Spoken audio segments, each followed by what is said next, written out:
கிறிஸ்தவர்களை பொறுத்த வரைக்கும் பல காரியங்கள் தெரியாததும் இருக்குது.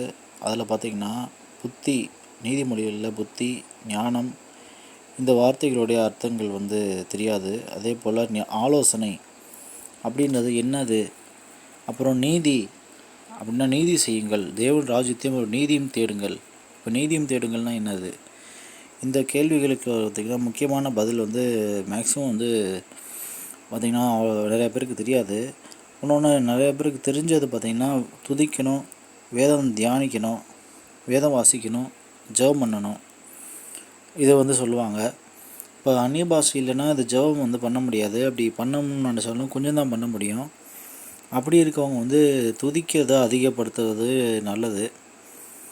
இதில் பார்த்திங்கன்னா முக்கியமாக இப்போ நீதியின் பாதையில் இந்த நீதியின் பாதையை எப்படி நம்ம உறுதிப்படுத்த முடியும்.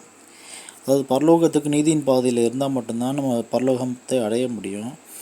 இந்த பரலோகத்தை அடையிறதுக்கு இந்த நீதியின் பாதை நீதியை செய்யுங்கள், என்னுடைய நீதியை தேட விரும்புகிறார்கள், அதை தொடர்ந்து தேடுற பொழுது மட்டும்தான் அவங்க ஜீவனுக்குள்ளே பிரவேசிக்கிறான்.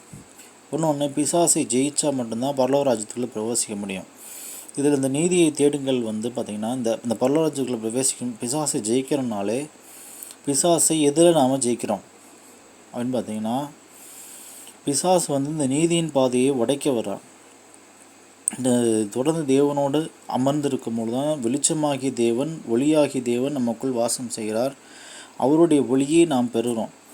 அந்த ஒளியை நமக்குள்ளே இருக்கிறது, அந்த வெளிச்சம் தான் நம்மளுடைய ஆவிக்குள்ளாக இருக்கக்கூடிய தேவனுடைய வெளிச்சம். மனுஷனுடைய தீபம் மங்கி எரிகிற திரியை அணையாமலும் அப்படின்னு போட்டிருக்குது. அதை தொடர்ந்து அவர் தற்காத்து கடைசியில் அவர் அதை பிரகாசிக்கிற ஒளியாக மாற்றுறார். அப்போ ரட்சிக்கப்படாதவர்களுக்கு மங்கி எரிகிற திரியாக தான் இருக்கும்.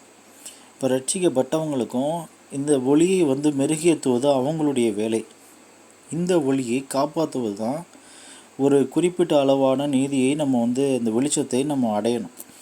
அடைஞ்சிட்டு அதுதான் அந்த பக்தி அப்படின்னு சொல்லக்கூடிய அந்த வெளிச்சம் மொத்த வழக்கும் நம்ம கட்டாயமாக தான் ஆகணும்.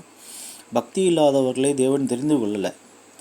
அதிகமாக வசனத்தில் புரட்டப்படுகிற வசனம் பக்தி உள்ளவனே கதத்தமாக தெரிந்து கொண்டார்ன்ற வசனத்தை பக்தி உள்ளவர்களை ஊழியக்காராக தெரிந்து கொண்டாருன்னு நம்ம அந்த வசனத்தை புரட்டிடுறோம்.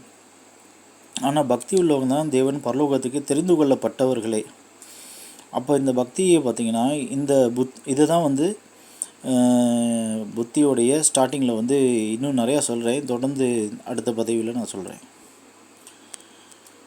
ஆமீன்.